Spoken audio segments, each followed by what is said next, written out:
In this short video, we're going to tell you how you can source, plant, grow and harvest a hop plant for brewing beer. Stay tuned. What variety is it?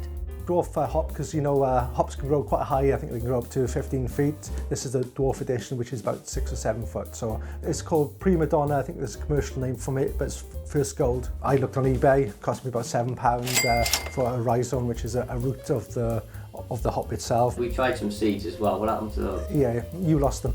So it's the Prima Donna hop we've got, and you can see how much growth we've had in a month. How do you plant a hop plant?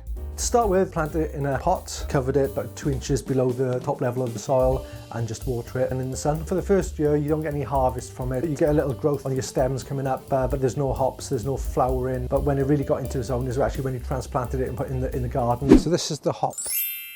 This is our first Cardiff ingredient that we hopefully can get at the end of the summer. We put it in there about 2 weeks ago, and you can see it's probably grown a foot to foot and a half in 2 weeks. Expecting to flower this year? I hope so. This is its second year. First year was in a pot, and now it's into the ground, so fingers crossed. Where should I plant the hop? I planted it in the sunlight, as much sun as you can get in your garden, but also I put it next to a wall so you've got something nice for it to grow up, but also protect it from the wind, because I think hops are quite prone to actually fall over in the wind, so you need a good structure to let it climb up. Does it need any maintenance? We had the wall, we had the initial thing, but we built up a bit bigger. With the dwarf hop, I wasn't sure how high it was going to grow, so I kept on readjusting, extending. I think for the next harvest, which will be in this year, I think we're going to go bigger again, bigger and higher. The hop maintenance. So what I'll probably do at that stage, I'll try and get another one just to hold it out here. And then hopefully the kids won't play rugby over it. That's a definite 3-pointer. So these are bines, not vines. How long does it grow before harvest? We harvest it end of August, beginning of September. How do you know when the hop is ready? When you harvest it, you go up to the hops themselves, you feel them, and you can feel them. They're still a bit spongy, not dry. If they're dry, you've left it too late. The best hops grow at the top, and they become obviously less the lower down. So look for the good hop. You don't have to do it all in one go as well. So 3 or 4 different sessions, check every week, have a feel. If they felt right, take the bigger, nicer ones off, and then wait for the smaller ones to grow and do again in a week's time. Is it easy to harvest?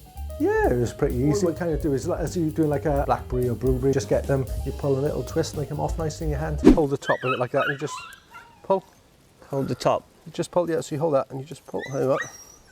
Yeah. There we are, and we just need to pull do a lot of pulling, I think. Anything on that?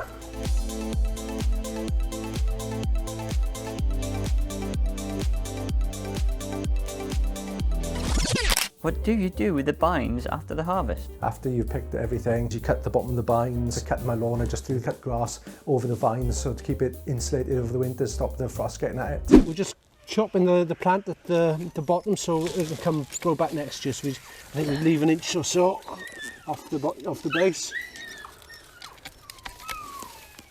To what brew should I add them?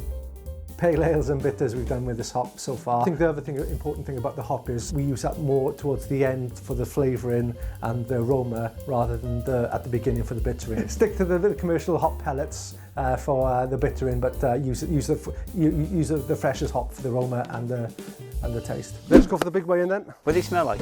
Oh, lovely, yeah, lovely. We're coming to the end of the batch. We use the best ones, we've put those in the freezer. 74. We don't add too much other hops to it because we want to discover the taste of these hops. We want to get a bit better understanding of what the hops taste of. Oh, we've got a new addition to the ginger brewers, haven't we? Yeah, we've got an additional ginger brewer. He's a lot more cute than Dan. You're going to see him? Hello, Sam. Hello, the little ginger brewer.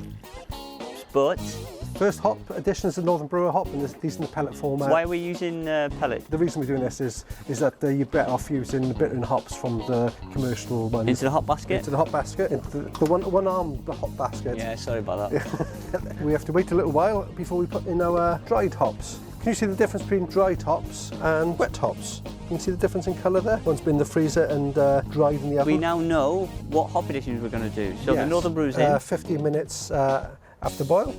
Then this one goes in 10 minutes before the end, and then this is in at flame out. So this is going to give us the real flavours and aromas.